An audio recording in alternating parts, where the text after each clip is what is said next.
Hello students, welcome to my channel. Class 10th experiment जिसका objective है determination of focal length of a concave mirror by obtaining the image of a distant object, यानी दूरस्थ वस्तुओं की image बना करके और कॉनकेव मिरर की फोकल लेंथ फाइंड करनी है।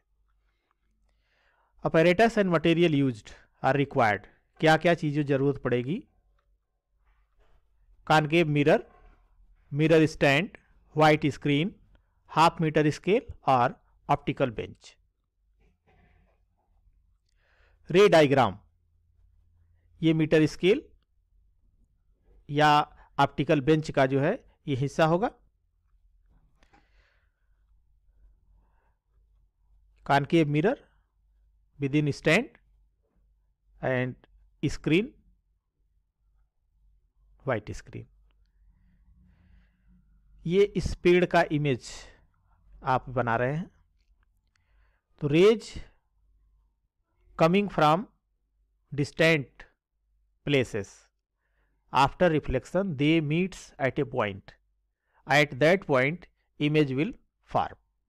यहाँ से लाइट यानी प्रकाश की जो किरण है ये आएगी, रिफ्लेक्ट होगी, रिफ्लेक्ट होने के बाद जिस पॉइंट पर ये केंद्रित होगी वहीं पर इसका इमेज फॉर्म होगा। तो इसी मेथड का यूज करके फाइंड करना है फोकल लेंथ। ये स्क्रीन की पोजीशन, ये कॉनकेव मिरर की पोजीशन, दोनों के बीच का जो डिफरेंस होगा that will B focal length of concave mirror. Observation and calculation, position of concave mirror, position of white screen and focal length of concave mirror. तो ये अभी इसके लास्ट में इसका डिमॉन्स्ट्रेशन होगा, तो उस डिमॉन्स्ट्रेशन में आप ये देखेंगे कि पोजीशन ऑफ कॉनकेव मिरर क्या है, पोजीशन ऑफ व्हाइट स्क्रीन क्या है। तो पोजीशन ऑफ व्हाइट स्क्रीन तीनों ही रीडिंग के केस में 0 है। तो फर्स्ट टाइम मिला 8.0 पर, सेकेंड टाइम 8.5 पर और थर्ड टाइम 8.2 पर। तो average focal length of concave mirror F equals to F1 plus F2 plus F3 upon 3, इसको ऐड कर लीजिए। 8.0 plus 8.5 plus 8.2 divided by 3 because number of reading is 3 here. 24.7 upon 3 divide कर लीजिए 8.23 centimetre. Result, the focal length of given concave mirror is 8.23 centimeter. Precautions, the concave mirror should be fixed in a vertical plane. concave mirror को vertical plane में fix करना चाहिए। The base of concave mirror and white screen should be in the same base. concave mirror और white screen की जो base है यह same base होना चाहिए। The image on the screen is vertically down, but there is no error in measurement due to parallax. इसका image जो है वो थोड़ा सा नीचे बनेगा, थोड़ा सा नीचे बनता है, इसलिए ये इसमें पैरालैक्स नहीं होता है। इस वजह से जो रीडिंग है यानी image on the screen is vertically down, नीचे की तरफ, but there is no error in measurement due to parallax, मतलब पैरालैक्स की वजह से मेजरमेंट में कोई एरर नहीं आती। Record the position of screen only when image is well defined, inverted and diminished. यानी यहाँ पे कहा गया कि स्क्रीन पे जो इमेज फॉर्म हो रहा है उसकी पोजीशन को हम कब रिकॉर्ड करते हैं? When image is well defined, inverted and diminished. Sources of errors, if the concave mirror is not fixed in a vertical plane, the focal length is likely to be wrong.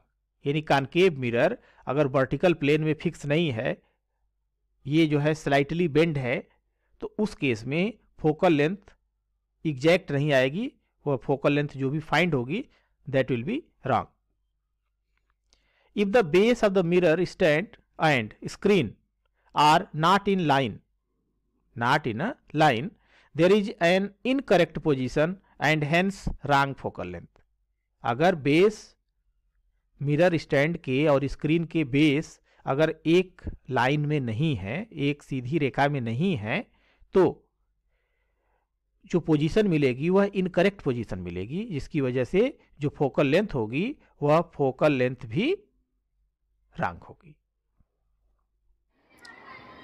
Finding the focal length of a concave mirror using distant object images. अब इस setup में आप ये देखें, यह metre scale ये पढ़ने के लिए, ये वाइट स्क्रीन और ये कॉनकेव मिरर। अब डिस्टेंट ऑब्जेक्ट का इमेज फॉर्म करना है, इसलिए आपको ले चलते हैं लैब के बाहर। ये देखिए, ये सामने की बिल्डिंग दिख रही है। इसी बिल्डिंग का इमेज जो है हम यहाँ पर बना रहे हैं। तो ये आप ये देखेंगे कि वहाँ से आने वाली प्रकाश की किरणें, जो इंसिडेंट लाइट आ रही हैं, ये लाइट इस मिरर पर पड़ने के पश्चात रिफ्लेक्ट होंगी और रिफ्लेक्ट होकर के एक पर्टिकुलर प्लेस पर ये कंसंट्रेट होंगी, यानी केंद्रित होंगी। तो यहाँ पर इसका इमेज जो है ये बनेगा, जो कि आप ये देख रहे होंगे, इसका उस बिल्डिंग का ये इमेज बन रहा है। अब इसकी रीडिंग पढ़ने के लिए आप ये देखेंगे कि मिरर की पोजीशन और स्क्रीन की पोजीशन। तो स्क्रीन की पोजीशन आप देखें तो ये 0 पर है, और इसी तरह से ये कॉनकेव मिरर, और इस मिरर का जो बेस है ये आप देख रहे हैं, ये रीड कर रहा है 8 सेंटीमीटर। तो इसकी जो डिस्टेंस है दोनों के बीच की वह 8 - 0 दैट इज 8 सेंटीमीटर। अब इसे डिस्प्लेस करके और इसे फिर जो है इमेज इसका फॉर्म करेंगे। इसको पीछे की तरफ ले आइए और फिर धीरे धीरे आगे की तरफ उसको बढ़ाइए और इमेज को देखते जाइए। जब इमेज क्लियर बनने लगे तो उस स्थिति में आपको ये देखना है। ये देख रहे होंगे इमेज, ये इमेज लगभग क्लियर बन रहा है। अब इमेज क्लियर बन रहा है तो फिर आप इसकी सेकेंड रीडिंग लेंगे। देखिए स्क्रीन की पोजीशन लास्ट जो है वह जो पोजीशन है, ये पोजीशन ये आप देख रहे हैं कि ये 0 पर, और इसी तरह से यह इसकी पोजीशन अब चेंज हो गई और ये है 8.5 सेंटीमीटर। अब इसी तरह से एक बार इसे फिर रिप्लेस करेंगे और इमेज फॉर्म करेंगे। तो इमेज लगभग उसी जो पहली बार मिला है उसी के आसपास मिलेगा। ये आप इमेज देखते रहिए और इसको शिफ्ट करते रहिए। जब इमेज क्लियर बनना और फिर इसके बाद आगे बढ़ाने पर, उससे आगे बढ़ाने पर ये ब्लर हो रहा है, इसका मतलब है कि वो पीछे की तरफ आएगा। तो पीछे की तरफ आएगा तो इसमें आप देखें ये पीछे अब लगभग इस पोजीशन में ये क्लियर बन रहा है। फिर आप इसकी रीडिंग ऑब्जर्व कर लेंगे। तो बेस स्क्रीन का 0 पर और ये रीडिंग हो गई इसकी 8.2 सेंटीमीटर। इस तरह से आप इसका मीन निकाल करके और इसकी रीडिंग फाइंड कर सकते हैं।